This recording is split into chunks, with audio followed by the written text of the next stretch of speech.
Bonjour. Oui, j'ai vu, mais j'ai déjà un ami à vous qui m'a donné le livre. Ah oui, voilà. Alors j'ai lu et tout, mais il y a un truc qui manque, c'est qu'il n'y a pas toutes les prophéties. Il faudrait aller sur notre site. Ben oui, je suis allé regarder, par exemple. Parce que vous aurez plus En 1920, les montagnes et les républiques et les royaumes devaient disparaître. Ça n'a pas disparu. Ouais. Hein? Vous êtes parti sur le W.org? Eh ben oui, en 1975, Oui. le millénaire, il devait venir sur la Terre et il n'est pas venu. Ah, ben, Donc en fait, toutes les prophéties, elles ne se sont pas accomplies. vous pensez que c'est tard? Elles se sont accomplies? Il y en a qui elles sont vont accomplies. s'accomplir. Ah ben là, ils avaient prévu déjà en 1872 le début du millénium Ouais. et il n'est pas venu. Ah, ça Alors, va il y a eu venir. des réajustements, Ouais, ça va, ma parce fille. que, Ouais, tu vois. comme dit les Ça va. proverbes, les choses s'éclaircissent petit à petit. Ah ben moi, ce que j'ai trouvé là, c'est que Il faut aller sur des publications plus récentes. alors moi j'ai trouvé toutes ces prophéties qui se sont pas accomplies. Et la dernière, c'est le millénaire qui devait commencer en 1872.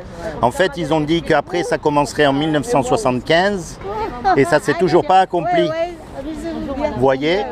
Alors comme ça s'est toujours pas accompli, mon problème c'est que dans Deutéronome 18, la parole est claire. Quand ce que dira le prophète n'aura pas lieu et n'arrivera pas, ce sera une parole que l'Éternel n'aura point dite. C'est par audace que le prophète l'aura dite, n'aie pas peur de lui, ne l'écoute pas, ne le respecte pas, tout ça. Donc là, c'est mon problème, c'est que toutes les prophéties qu'on dit la tour de garde ne se sont pas réalisées. Alors il faut voir exactement ce qui avait été dit. Ah ben très simple, en 1914, tous les gouvernements du monde seront renversés, Dieu glorifiera son peuple et gouvernera le monde. Voyez, et les gens d'ailleurs ne croyaient pas qu'ils allaient mourir. Vous connaissez la harpe de Dieu? Oui. Eh ben dans le livre, il est très clair, voyez. Ils disent clairement qu'ils attendaient le retour du Messie. Hein, Vous êtes où, là? Vous êtes ici ou vous êtes Oui, alors voilà. Comme ça, nous, on va faire notre recherche. Et Eh ben, je vais vous laisser ça. Eh ben, je vous le laisserai. Ici, on vous Comme donnera. ça. Alors, Recherche. moi, mon souci, il est là, c'est que comme toutes les prophéties ne se sont pas accomplies, Encore accompli, ouais. ça indique qu'en fait, on a un problème. Ouais. Alors, voilà ce que... Et oui, c'est la Bible, hein, c'est pas moi qui le dis. Oui, je sais, c'est la Bible. Deutéronome dit, si un prophète dit quelque chose et que ça ne se réalise pas, La Bible, donc en fait, encourage à veiller. voilà, donc c'est moi je suis venu justement pour un peu vous éclairer les yeux, parce qu'en fait il est écrit qu'il est donné à l'homme et à la femme de mourir une fois, et après quoi vient le jugement. Ça, on est d'accord. Ben, vous avez pensé qu'il y aura la résurrection quand même. Oui, mais attendez, on fait un point à la fois, c'est-à-dire justement, oui, il est donné à l'homme de mourir une fois, après quoi vient le jugement. Alors, le jour du jugement dernier, quand toutes vos actions secrètes, cachées, elles seront mises en évidence pour montrer que comme tout le monde, comme moi, vous êtes des pécheurs, je veux dire, parce qu'on a tous péché, ce jour-là, vous et moi, on sera condamnés. On sera condamné par un juste Dieu qui est saint et pur et qui est un Dieu d'amour et de justice. Et sa condamnation à lui, le problème, c'est de nous envoyer dans le lac, c'est de nous envoyer dans le lac de feu pour l'éternité. Et ça, on ne veut pas y aller. Non, Non, bien sûr. c'est Alors, pas encore accompli parce qu'il y a encore des loin encore. Il y en a des loin encore qui sont sur terre, qui ne sont pas. Oui, non, mais qui ne sont pas accomplis, c'est pas grave, parce que regardez, moi je prends toutes les prophéties qui ont été annoncées et qui ne se sont pas accomplies. Mais pour vous, ça tarde. Donc ça me montre que les prophéties à venir, le problème, pourquoi est-ce que je... Vous voyez? Ça encourage d'attendre, Alors, vous encourage de veiller. à reprendre les publications d'après qui expliquent pourquoi on a fait attend. ces choses. Ah oui, non, mais attendez, la publication c'est une chose, la Bible c'est une autre. Oui, Et la Bible, et la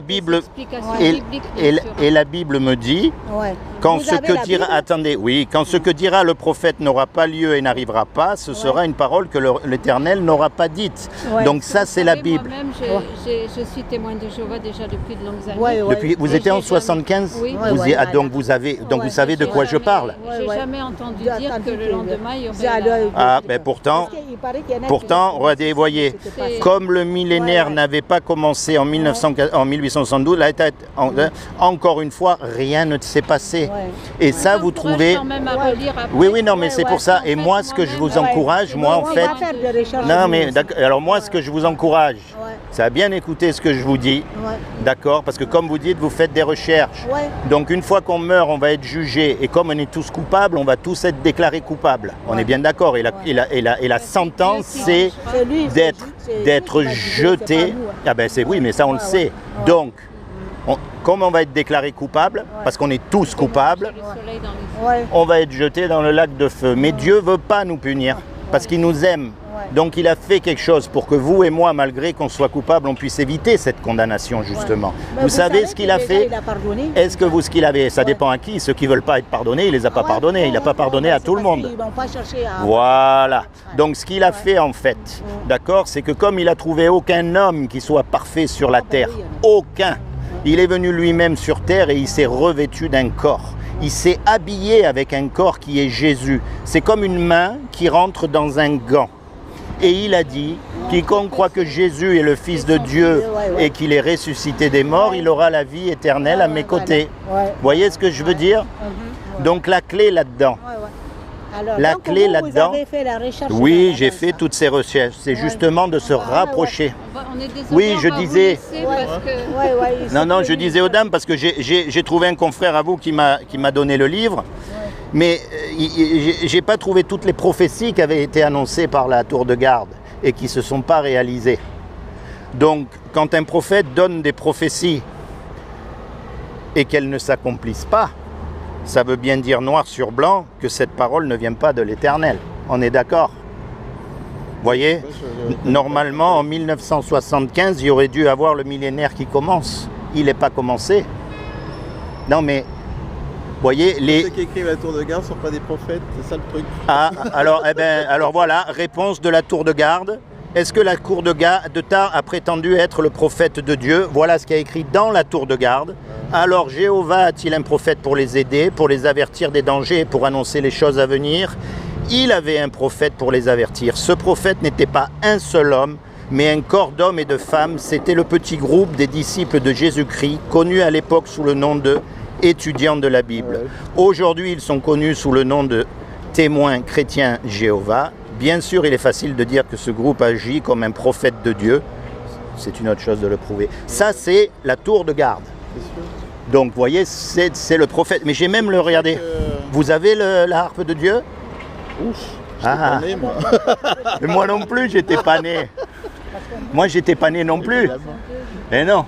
Mais c'est pour ça que je fais des recherches, parce que, par exemple, quand je lis ma Bible, ce sont des écrits qui datent de 3000 ans, 2000 ans pour les évangiles, 1900 et quelques pour les épîtres, mais les David et tout ça, ça date de 3000 ans, les psaumes, donc c'est vieux. Vous voyez, la tour de garde, ça date que de 100 ans, 150 ans, 1880, un truc comme ça a commencé. Vous voyez, donc c'est pas une question de vieillesse. En fait, c'est une question que soit c'est la parole, soit c'est pas la parole. Alors j'expliquais à ces dames que de toute façon, un jour ou l'autre, vous et moi, on va mourir. Et il y a marqué qu'il est donné à l'homme de mourir une fois, après quoi vient le jugement. Donc le jour du jugement, quand toutes vos actions cachées seront exposées comme preuve de votre culpabilité, comme moi, attention, on sera déclaré coupable. Oh, vous savez, il y en a une qui est facile. Jésus a dit, quiconque regarde une femme pour la convoiter dans la rue a déjà commis un adultère. C'est pas vrai? Maintenant, moi, je défie n'importe quel homme de me dire, droit dans les yeux, même en tant que chrétien, que ça lui est pas arrivé. Cette loi, elle est merveilleuse parce que, en fait, elle nous montre combien on est pécheur et combien on a besoin de Dieu. C'est ça le truc, parce qu'on peut pas ne pas mentir. Enfin, si, bien sûr, mais il y a toujours un moment où on va exagérer, où on va dire un mensonge, ça nous échappe. Après, on regrette, heureusement. Voilà, mais vous voyez, et donc j'expliquais que le jour du jugement, on va être déclaré coupable. Et le problème, c'est que si notre nom n'est pas trouvé écrit dans le livre de vie, on va être jeté dans le lac de feu. Et ça brûle. Non, mais on ne veut pas y aller. Vous voyez? Non, mais c'est vrai ce que je dis, ça brûle. Mais maintenant, Dieu nous aime. Et il ne veut pas nous punir. C'est un peu comme nous avec nos enfants. On les aime, ils font des bêtises, on ne veut pas les punir, mais il faut qu'on le fasse.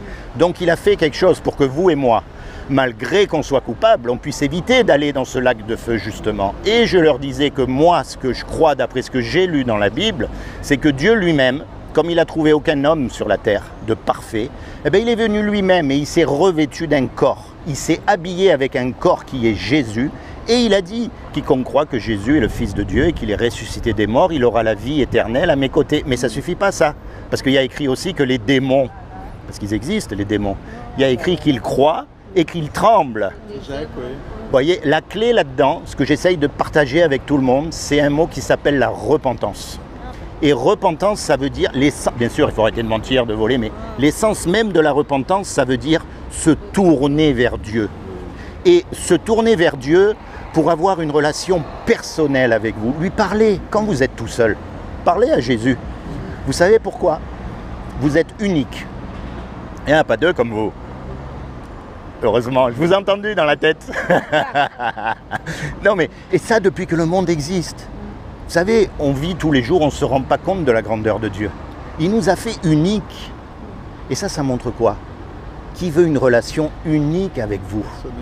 Parce que vous avez subi des injustices que je n'ai pas subies. Vous avez eu des joies aussi que je n'ai pas eues et vice-versa. On a chacun un chemin différent, tout en allant dans la même direction quand même. Voyez? Donc moi, ce que je conseille aux gens, c'est de se repentir, de mettre leur foi en Jésus, surtout à ce qu'il a fait pour nous. Il s'est sacrifié pour nous quand même, je veux dire. Il est mort à notre place. C'est nous qui devions être sur la croix, là, pendus, tout ce que vous voulez. C'est nous qui devions mourir en fait. Mais il est mort à notre place. Vous vous rendez compte la preuve d'amour? Lui qui était là-haut, au paradis. Alors on ne peut même pas s'imaginer comment c'est le paradis, tellement que ça doit être merveilleux. Si on compare avec le monde sans les hommes, c'est merveilleux, la nature. Imaginez le paradis, on ne peut pas. Il est descendu pour venir mourir. Et attendez, on peut mourir d'une balle dans la tête. Ça va vite. Mais lui, on l'a fouetté avec des lames de métal au bout des lanières de cuir. On l'a fait souffrir. On lui a craché dessus. On lui a mis une épine sur la tête. Ou pas, il y en a qui croient, il y en a qui ne croient pas, peu importe. En tout cas, le truc, c'est qu'on sait qu'il a souffert. Imaginez cet homme qui était pur, qui était parfait, qui était sans tache, qui était innocent. Vous savez, je vais vous dire quelque chose, tiens, ça me fait plaisir de vous rencontrer. Le mot naïf, vous avez remarqué quand on dit « oh, il est naïf », c'est péjoratif. Hein? On a tendance à... Eh ben, alors je ne sais plus où, mais j'ai lu, parce que j'ai le privilège de parler plusieurs langues. En anglais, il est dit « in his mouth was no guile ». Et no guile, en anglais, ça veut dire naïf. Alors je me suis dit, c'est pas possible. Comment est-ce que Jésus peut être naïf? C'est choquant. Alors je suis allé dans le dictionnaire. Et vous savez ce que j'ai trouvé comme définition dans le dictionnaire? Comme quoi le monde, l'esprit du monde, il tord tout. Vous savez la définition que j'ai trouvée? Déficient dans l'intelligence de ce monde. Et c'est vrai, Jésus avait l'intelligence d'en haut, divine, de son Père, comme vous dites. Et nous, quand on se moque de quelqu'un parce qu'il est naïf, parce qu'il croit tout, parce qu'il est... Mais en fait, c'est une qualité aux yeux de Dieu. C'est ce qu'il nous demande de faire. Croyez tout, c'est vrai. Nous, on doute, on remet en question. Voilà. Vous voyez, et il y a plein de trucs comme ça dans la Bible où je me régale. Ah, vous avez raison, nous aussi. Messieurs, dames, soyez bénis. Soyez bénis, bonne continuation. Hein? Et puis veillez.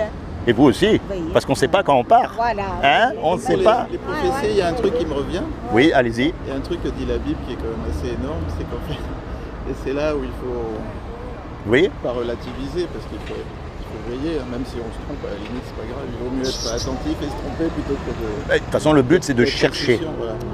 Et la Bible dit qu'en fait, le vrai prophète, ou la vraie prophétie, c'est celle qui s'accomplit. Donc forcément, on le voit après, quoi. Et oui. C'est ça le truc. Oui, ben, comme par exemple Ésaïe.